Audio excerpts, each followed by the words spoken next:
Hello everyone, welcome to my channel. Today I am going to discuss you successive approximation, which is very small and easiest topic of paper 7. This is your PYQ of 2023. Okay. So the question is y dash is equals to y square and the initial value problem which is given y0 is equals to 1, which means at x is equals to 0, what is the value of y? It is 1. Okay. So x is equals to 0 पे y is equals to क्या है आपका 1 है, ये आपका दिया हुआ है. अब चूंकि ये इनिशियल वैल्यू है तो आप इसको ना x नॉट और इसको y नॉट भी लिख सकते हो. ठीक है. अब जरा ध्यान से देखो, सिर्फ एक फॉर्मूला है जिसका आपको इस्तेमाल करना है और चाहे तो एग्जाम में आपसे 3 सक्सेसिव निकालने बोले, 4 बोले, 5 बोले, 10 बोले, जितना बोले आप उतना निकाल सकते हो. ओके. तो मैं आपको वो फॉर्मूला बताने वाली हूँ जो कि सक्सेसिव अप्रोक्सीमेशन से आता है. अच्छा, ये सक्सेसिव अप्रोक्सीमेशन कहाँ से आया? कोई भी अगर आपके पास डिफरेंशियल इक्वेशन है, okay, and we don't know कि there are how many solution of the equation, तो एक सक्सेसिव अप्रोक्सीमेशन थ्योरम आया जो आपको एक थ्योरम देता है कि लगभग इस जो क्वेश्चन है इसके मतलब कैसे कैसे आपके सॉल्यूशन हो सकते हैं. ओके. सो तो आपका एक फॉर्मूला है that is F k plus 1 is equals to that is phi k plus 1 is equals to ये मैं भी समझाती हूँ कि ये मैंने क्या लिखा है, बस आप देखते रहो अभी. ठीक है. phi naught plus x naught to x f of t comma phi kt dt. Okay. आपको होगी ये बड़ी टफ है, टफ नहीं है, ये आपको याद हो जाएगा. कहने का मतलब जरा ध्यान से देखना, यहाँ पे k जो है ना उसकी वैल्यू 0, 1, 2, 3 एंड सो ऑन ऐसे हो सकता है आपका. ठीक. देखना ये कह क्या रहा है कि अगर ना आपको सक्सेसिव अप्रोक्सीमेशन चाहिए तो यहाँ पे आपको करना क्या पड़ेगा कि की वैल्यू अगर 0 लोगे ना तो ये आपको phi 1 मिलेगा. और phi 1 का मतलब है देखो जरा ध्यान से कि phi 1 का मतलब है this is first successive. Okay. और phi 2 का मतलब है सेकेंड सक्सेसिव. सिमिलरली phi 3 का मतलब है थर्ड.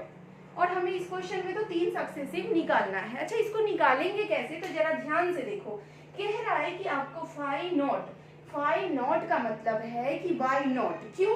क्योंकि ये k इज इक्वल्स टू 0 है यहाँ पे, मतलब ये क्या है आपका इनिशियल वैल्यू ऑफ सॉल्यूशन है.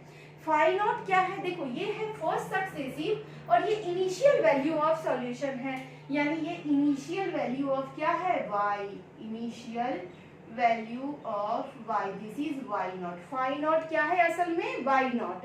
अब जरा ध्यान से देखना, यहाँ जो y dash is equals to y square है इसको आप f x y is equals to y square भी लिख सकते हो, क्योंकि dy बाई dx को हम क्या लिखते हैं यहाँ पे? Function of X Y. Okay. अब जरा ध्यान से देखना, ये क्या रहा है आपको कि यहाँ phi k प्लस 1 आपको निकालना है जिसमें phi नॉट हो जाएगा यहाँ पे, और यहाँ पे जो है ऐसा लेना है आपको फंक्शन जहाँ पे x के जगह पे t लेना है और phi kt लेना है किसकी जगह पे? y की जगह पे. ये जरा प्रोसीड करूंगी ना तो आपको धीरे धीरे समझ में आने लगेगा, बस आप देखते रहिए. यहाँ पे देखो जरा ध्यान से, अगर मुझे निकालना है फर्स्ट अप्रोक्सीमेशन तो हमें क्या करना पड़ेगा? k की वैल्यू 0 लेंगे. तो so this will become phi 1 is equals to phi naught plus x naught to x f of t comma phi kt. Okay. dt. अब जरा ध्यान से देखना, ये phi नॉट जो है यही आपका क्या है? phi नॉट ही तो आपका y नॉट है ना, और y नॉट की वैल्यू क्या है आपका? यहाँ पे देखो 1. तो यहाँ पे phi नॉट की जगह आप क्या रख दोगे? 1 plus x naught to x यानी कहने का मतलब x नॉट कितना है आपका? 0. तो यहाँ पे मैंने रखा 0 और x के जगह पे क्या रख देंगे? x. ओके. अब ध्यान से देखना, यहाँ पे x है, ये मैंने लिमिट लगाया है आपके इंटीग्रेशन का. जब भी आप इंटीग्रेशन में यहाँ लिमिट लगाते थे तो यहाँ पे कुछ और फंक्शन होता था. यहाँ जो मैंने x लिखा ये बिहेव करेगा एक कांस्टेंट की तरह. इसका इंटीग्रेशन करेंगे तब वहां पे लिमिट 0 to x लगाएंगे. ओके. अब जरा ध्यान से देखना, ये क्या है फाई टी, यानी x के जगह पे t रखो और y के जगह पे क्या रखना है आपको, फाई के टी। अब जरा ध्यान से देखना, एफ एक्स वाई आपका असल में है क्या, वाई स्क्वायर, यानी ये x पे तो डिपेंड करता ही नहीं है, यानी कि y के जगह आपको क्या रखना है, फाई के T.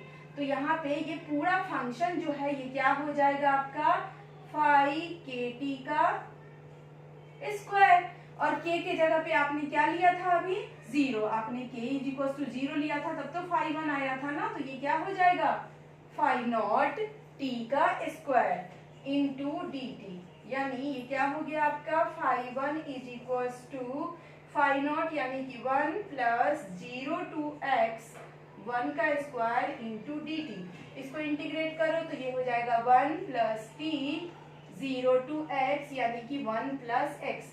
So the first approximation solution is 1 plus x, यानी देखो जरा ध्यान से इसको नोट डाउन कर लेना, यानी कि आपका फर्स्ट अप्रोक्सीमेशन सॉल्यूशन कितना आ गया आपका, इस फॉर्मूला को तो यहाँ मैं लिखे हुए छोड़ देती हूँ। ओके, फर्स्ट अप्रोक्सीमेशन सॉल्यूशन आपका कितना आ गया, phi 1 t is equal to phi 1, एक सेकेंड मेरा मार्कर चल नहीं रहा है, wait,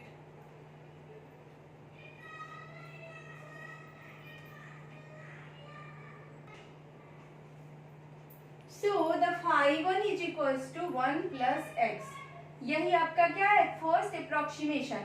now we have to calculate phi 2। Phi 2 का मतलब कैसे निकलेगा, k की जगह आपको क्या रखना पड़ेगा, 1, k की जगह 1 रखो तो निकलेगा ये phi 2 which will equals to, यहाँ पे क्या होगा, ये अगेन फाई नॉट ही रहेगा, ये कहीं नहीं चेंज हो रहा है आपका। ओके, ये सारे जगह फाई नॉट ही है, phi naught plus 0 to x, यहाँ पे देखो फंक्शन में फाई के टी के जगह पे यहाँ पे क्या हो जाएगा आपका t कॉमा, अब k कितना लिया आपने, 1, यानी कि phi 1t into D T. Okay, so ये क्या हो जाएगा, फाई नॉट के जगह पे आपका 1 प्लस 0 टू x। ओके, अब देखो यहाँ पे फंक्शन में y के जगह पे क्या आ गया, फाई 1, यानी ये हो जाएगा फाई 1t का होल स्क्वायर। क्यों, क्योंकि dy बाई डी एक्स आपका जो फंक्शन है ना वो y स्क्वायर के बराबर है। ओके, तो इसीलिए ये फंक्शन किसके बराबर हो जाएगा, इस y स्क्वायर के बराबर, यानी कि फाई 1t के स्क्वायर के बराबर। ठीक, अब देखो जरा ध्यान से, ये क्या हो जाएगा आपका 1 प्लस 0 टू x, और ये है फाई 1t, और फाई 1 आपने अभी निकाला यहाँ पे क्या, 1 प्लस x। अब इसका कर दो whole square, so this will become 1 plus 0 to x 1 plus x square plus 2x। So now we will integrate this function, 1 plus ये क्या हो जाएगा x plus, sorry 1 second, this is t, so यहाँ पे सब कुछ आपका t के फॉर्म में हो जाएगा। ओके, यहाँ पे देखो ये जो हमने निकाला ना, ये फाई 1x निकाला 1 प्लस x, बट यहाँ पे क्या है, फाई 1t है, तो सब कुछ आपको लेना था t की तरह, यानी यहाँ पे आप t लोगे और ये हो जाएगा आपका 1 plus t square plus 2t। Okay, so this will be t plus t cube by 3 plus 2t square by 2 0 to x, so 1 plus ये क्या हो जाएगा, 0 टू x में x हो जाएगी इसकी value, plus x cube by 3 plus x square. So this will B second approximation. Okay, write down.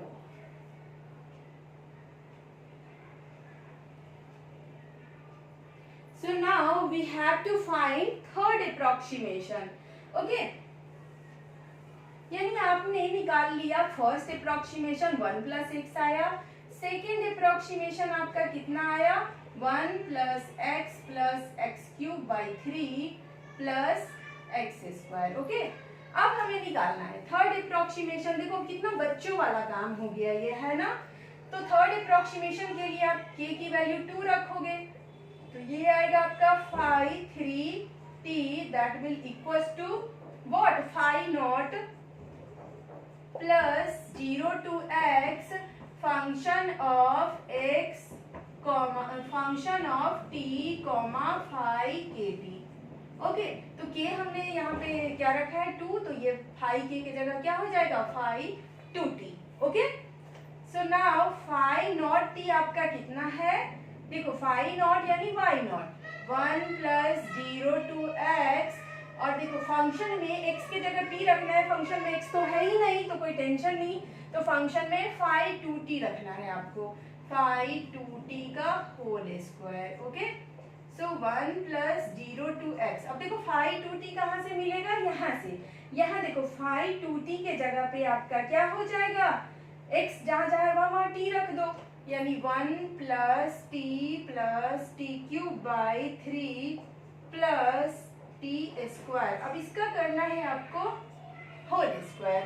Okay, इसका whole square करने के बाद आपको करना है प्रोसीड, तो ये आपका निकल जाएगा third approximation and this will be the last approximation. Okay, so now we have to find third approximation. Third approximation आपका क्या हो जाएगा 1 प्लस 0 टू x। अब देखो क्या है ना कि इसको आपको स्क्वायर करना है, 1 2 3 4 चार टर्म है यहाँ पे, है ना, तो चार टर्म को अगर स्क्वायर करने में परेशानी हो रहा है तो आप दो दो टर्म ब्रेक करके कर लीजिए, इसको इसके साथ कर लो और इसको इसके साथ ब्रेक करके कर लो, इसको a मान लो इसको b मान लो, ये a प्लस b का होल स्क्वायर करके आप एक्सपैंड करके इसको सॉल्व करोगे तो थोड़ा सा लंबा होगा बट हो जाएगा। ओके, पहले यहाँ तक आप नोट डाउन करिए, ठीक है।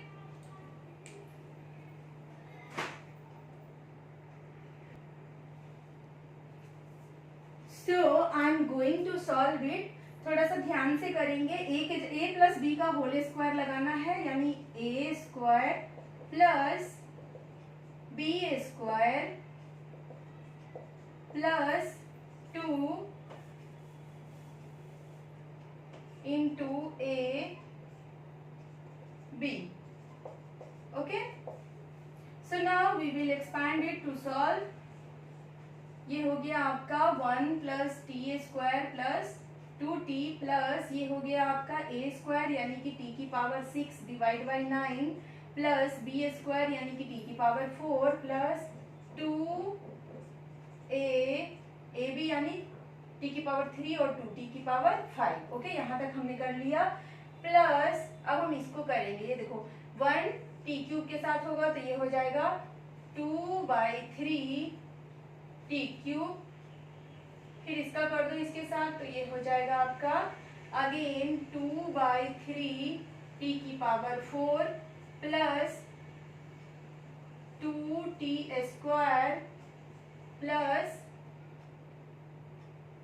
2t square plus 2t cube. Okay, अब हम यहाँ से सारे t क्यूब वाले टर्म देख लो, सारे t स्क्वायर वाले टर्म यहाँ है और यहाँ है, इन सबको आपस में जोड़ोगे जब तो ये आपको मिल जाएगा, सारे पावर के अकॉर्डिंगली आप जोड़ लेना, तो ये हो जाएगा 1 प्लस, ये जब आप सॉल्व करोगे तो ये आ जाएगा 1 प्लस 2 टी स्क्वायर और टी स्क्वायर, तो ये हो जाएगा आपका 3t स्क्वायर, ये 1 को बाहर ही रहने दो, ये अंदर में आ जाएगा आपका। सॉल्व करो इसको थोड़ा,